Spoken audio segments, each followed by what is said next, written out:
તો નમસ્કાર દર્શક મિત્રો, દેશ દુનિયા અને ગુજરાતના તાજા મહત્વના અને માહિતીલક્ષી સમાચારમાં આપનું સ્વાગત છે।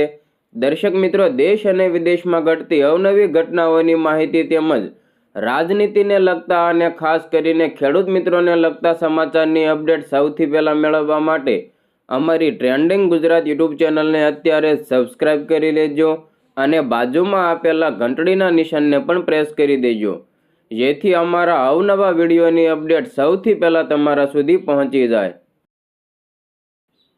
દર્શક મિત્રો, સૌપ્રથમ આપના કન્વીનર અને દિલ્હીના પૂર્વ મુખ્યમંત્રી એવા અરવિંદ કેજરીવાલના ગુજરાત પ્રવાસને લઈને જે મોટી અપડેટ સામે આવી છે તેના ઉપર એક નજર કરીએ તો આપ સૌ સારી રીતે જાણો છો કે પાછલા દિવસોમાં ગુજરાતની મુલાકાતે દેશના વડાપ્રધાન નરેન્દ્ર મોદી અને ગૃહમંત્રી અમિત શાહ પણ આવી ગયા છે અને ત્યારબાદ હવે આમ આદમી પાર્ટીના દિગ્ગજ નેતા અરવિંદ કેજરીવાલ પણ ગુજરાતની મુલાકાતે આવી રહ્યા છે।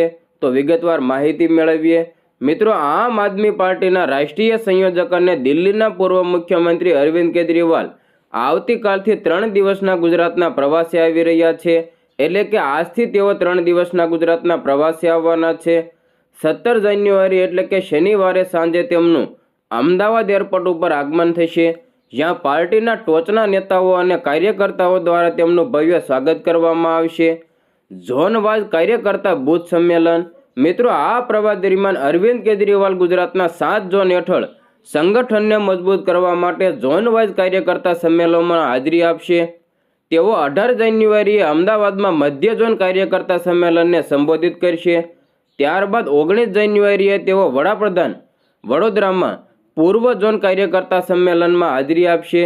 મિત્રો, આ સંમેલનમાં અરવિંદ કેજરીવાલની સાથે આપના રાષ્ટ્રીય નેતાઓ ગોપાલ રાય અને દુર્ગેશ પાઠક પણ ઉપસ્થિત રહેશે।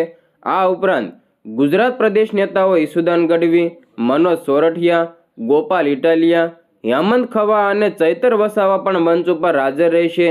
આ સંમેલનનો મુખ્ય હેતુ તાલુકા, જિલ્લા, મહાનગર અને છેક બૂથ લેવલના કાર્યકર્તાઓને આગામી રણનીતિ માટે માર્ગદર્શન આપવાનો છે।